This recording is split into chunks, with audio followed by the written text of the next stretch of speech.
What's poppin', people? Welcome back to Football Therapy with me, your host, Jan. I do hope you're doing well. Really do hope that this, on the day after a win in the Premier League, feels good. It's a feeling that we've been deprived of, but we've got it back. Oh, and it feels so nice, as does this Goat Gang t-shirt I'm wearing. That's right, official Football Therapy merch now available. Product links under the video. Become a member of the Goat Gang. But welcome back to Chelsea News. We're talking about the Athletic deal sheet at the moment. For me, the Athletic's the leading authority on transfer news stories. It really is. And of course, on the deal sheet, there is a Chelsea section. So I'm going to be reacting to the information there and the stories, and we can get into it together. I just love this Goat Gang merch.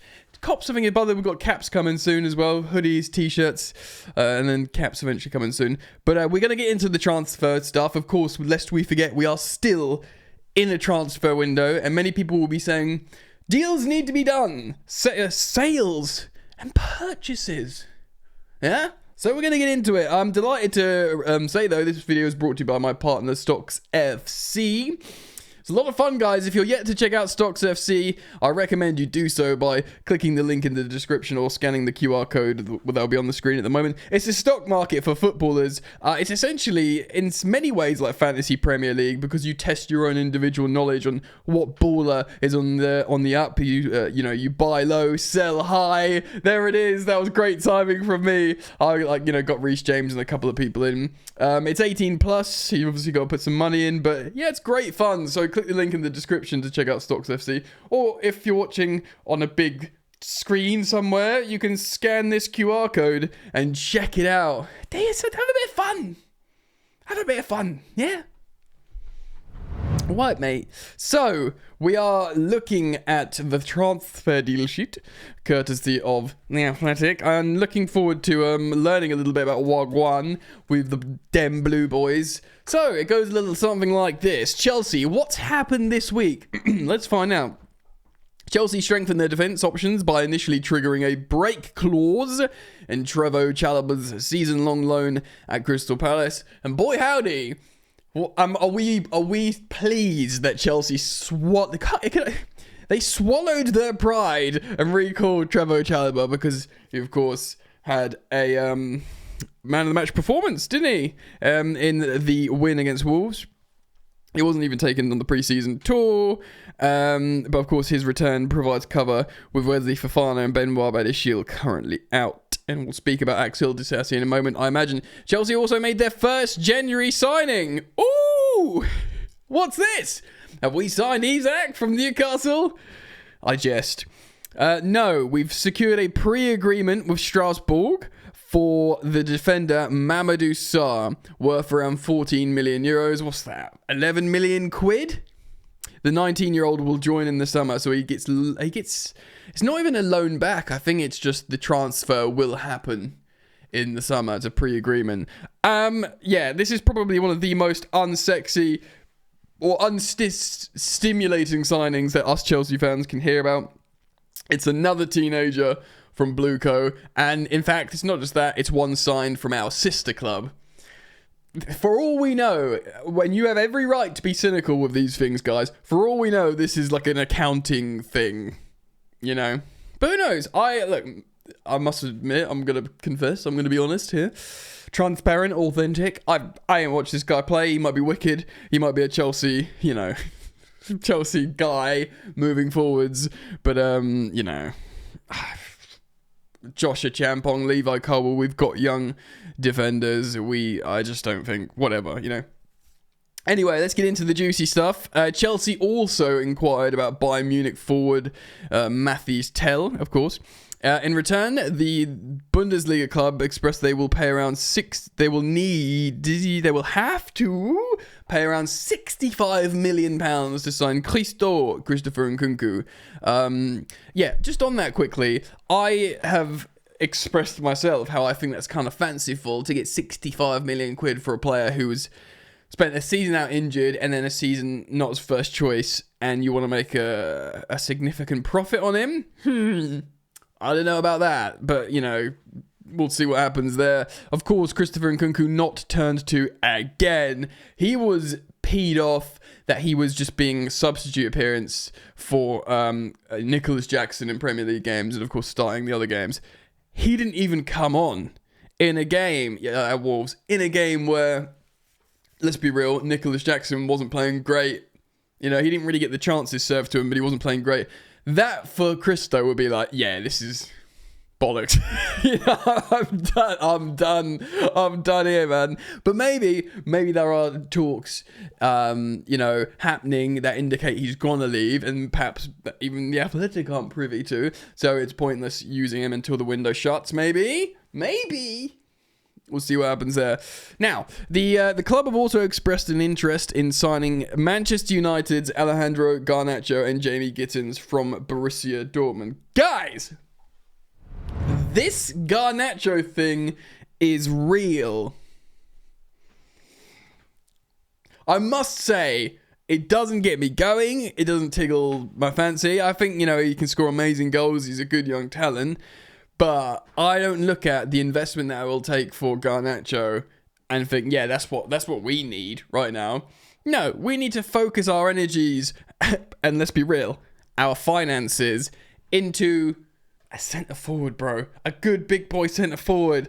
Or even just one that can compete with... It could be Jackson's level. It could be two, and then one comes in when the other one's not scoring. But they're strikers. An actual centre forward. A John Duran. A Samuel Meridian. Do you know what I mean? Just strikers. A striker. One striker. Not friggin' 60, 70 million on Garnacho. Jamie Gittins looks good as well. But whatever. We'll see what happens. We'll follow that as it goes. Yeah? All right.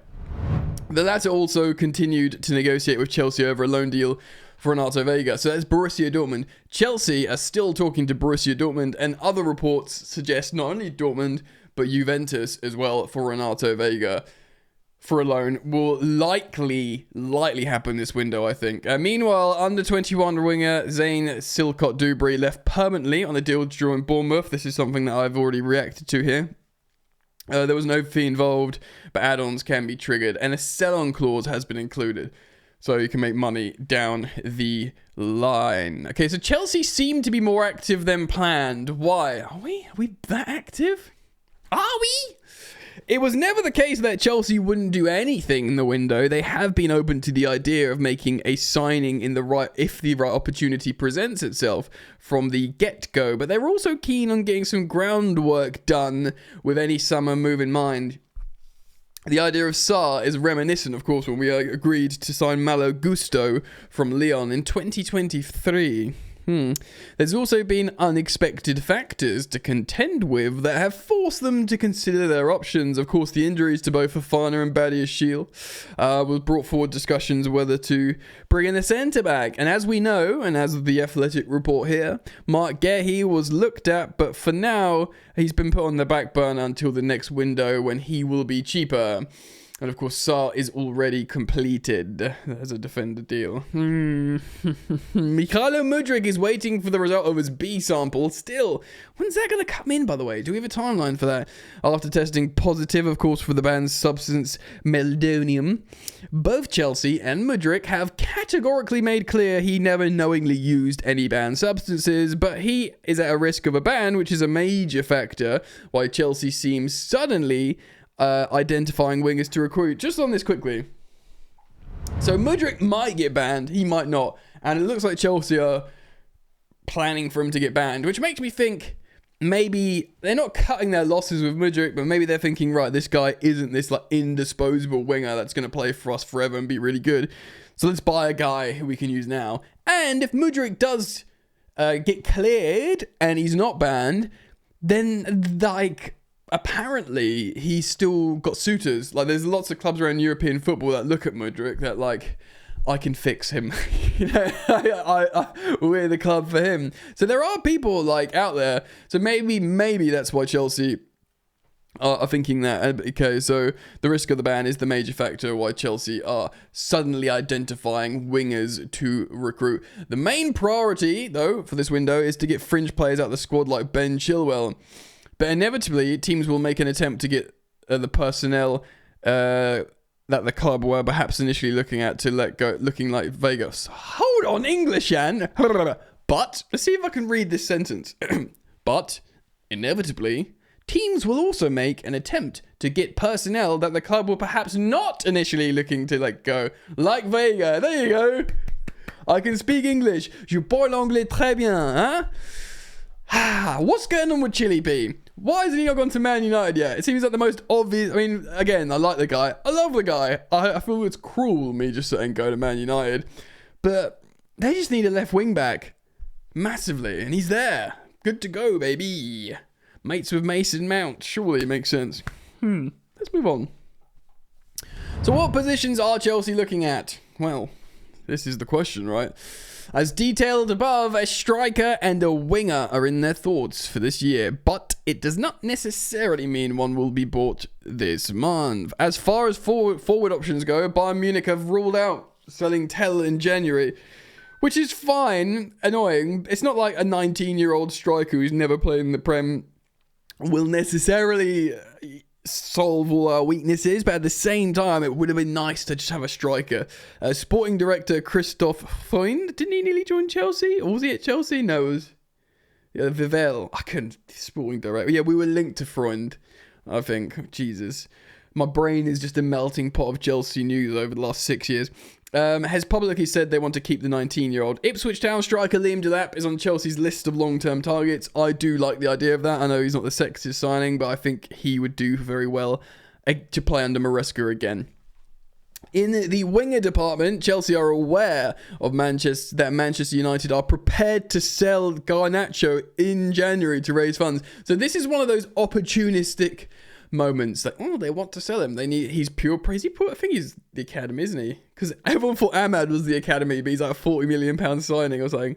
But Garnacho would probably represent pure profit. And if you get 60 million pure profit, bang in a window, you can amortize that on a couple of big boys. So yeah, I get it. So maybe Chelsea think they can squeeze them. They admire Gittins too, but Dortmund do not want to sell mid-season because it's tough, bro. There are others on the list, including athletic clubs, Nico Williams. We've done that one to death. Surely the wages are far too high. A bid for Gerhi has been postponed until the next window. The England international will just have, 12 months left on his contract then and be a lot cheaper. The prospect of midfielder Leslie Ugachukwu being recalled from his loan at Southampton is unlikely now he's starting to play more regularly under the new coach Ivan Juric. Yeah, he's playing well as well. To the point where Chelsea fans are like, recall Santos, recall Ugachukwu, we need help in the midfield. And I'm inclined to agree to a certain degree, to rhyme. But it's not going to happen. One player who's being lined up for a return from loan is Caleb Wiley, the fullback, of course. He's currently injured, using up an international loan spot that could be given to someone else before February 3rd deadline. Also, he's let me just confirm. Yeah, he's a left back. Well, he says left back or left wing back, which makes him sound more Ben Chilwell, which makes you think he can't play Maresca. Like, he doesn't sound inverting left back. It doesn't necessarily, from the profile here, he doesn't sound like Mark Cucurella cover, because he can play left back, left midfield, left winger. So right up that flank, which is not Maresca profile of left back at all. But who knows? Maybe he'll just come and... I don't know. Whatever. Which players could be leaving? Of course, Cesare Casadei is being pursued by a pair of Italian clubs. Neither have matched Chelsea's asking price. Chelsea have revised their asking price for the midfielder to 15 million euros, which isn't much at all. One of the two clubs are €2 million short, but they're trying to make up the difference with the addition of a sell-on clause. I think Torino are back. It was Torino and Napoli. They're the Italian clubs. And I think they sort of dropped off, but now they're leading the race again. Reports suggest, of course, if that gets over the line, I'll react to it here. Oh, this is interesting. Marseille have joined Dortmund in trying to sign Renato Vega on loan for the rest of the season. Chelsea are now more open to the idea, but will only sanction a departure if playing and economic conditions are met, as in, like, he plays all the time and they pay his wages, I guess, and a loan fee on top, presumably. Chelsea have had proposal from several other clubs, including to buy permanently. The player's preference is to go on loan to get more playing time and then to return to Stamford Bridge next season. Just on that. Because I originally thought he asked to leave, yeah? And now it sounds like, no, I don't want to leave. I just want to go and play more while I'm feeling hot, while I've got the minutes, you know, the Conference League minutes, league phase under my belt. Go and play more, and by next season, be an undeniable player that you have to play me? I don't know. And also keep his place in the Portuguese national team. Of course, the next international break is March, so he needs to keep playing to make sure he gets called up for that, and then he can be basically in the World Cup. That's what he'll be thinking, right? You'd have to say. Chelsea are still prepared to loan midfielder Carney Chukwuemeka to Strasbourg. Bet he's excited about that. Or Dortmund, which would be great for him. A Premier League club has expressed interest on Monday too. Hey, that's yesterday. Everton have added Chilwell to their list of options, but a loan is not possible because Amanda Bria is already at Goodison Park. Yeah, and there's funny stuff with his injury there, isn't there? There are no plans to recall him at this stage, despite suffering an ankle injury. Other clubs from the Premier League and outside England are also keen on Bria or Chilwell, because we've not really had a whiff of Chilwell proper news, do you know what I mean? Chelsea have also added permanent and loan offers to Axel Disasi from the Premier League teams and clubs in Europe. Lots of people want Disasi, fine. You know, he can do... He just doesn't fit our style of football and does silly stuff sometimes. But, you know, he can play well, let's be real. Bayer Leverkusen are among them. Are they title race Bayer Leverkusen still? I'm just going to look Bundesliga table. They are second, 4 points off Bayern Munich. And they're still very good. So, yeah, Disasi would do very well, I think, to go out to Bayer Leverkusen. He will be allowed to go if the deal is right for Chelsea. And of course, Chelsea are ready to sell Nkunku as long as someone meets their valuation of 65 million quid. It seems a lot. Why do you need to make a profit on him? Just to you know, be even on the book value, which obviously would be probably like 38 million quid, 40 million quid. Why do you need 65 million? Like, what is it? Or is it just a starting point and you'll take 55 eventually? I don't know, man. For me, it seems crazy. Bayern want the player, but it's that is more of the summer in mind. Meanwhile, midfielder Kiernan Dewsbury-Hall is liked by West Ham, but it does sound like Enzo Maresca wants to keep him around, especially after he played pretty okay. He was helpful in a Premier League game that we won. Yeah, and he played in the midfield. You know what I mean? So, you know, if you're going to sell Cassidy, if you're going to sell these other men, Dewsbury-Hall got on a nice glancing header assist yesterday. He did get beaten up a little bit, but that's probably match sharpness. He's probably useful to Maresca while we're short. You know, he'd probably rather an Andre Santos, but we can't recall him, so Dewsbury-Hall stays for the moment. Highly rated under-21 midfielder Rex Saki, who made his debut in the first team this season, is wanted on loan by Coventry City. Frankie Lampard scored 200 and has also had approaches from clubs in Europe. Chelsea are deciding whether it would be better for him to go on loan or continue his education with Chelsea, essentially. Another bright prospect, Leo Castledine, is out on loan at Shrewsbury Town. Chelsea had considered recalling him to go to another team, but like the fact he's playing regularly. Okay. So lots and lots and lots of stuff popping off there, guys.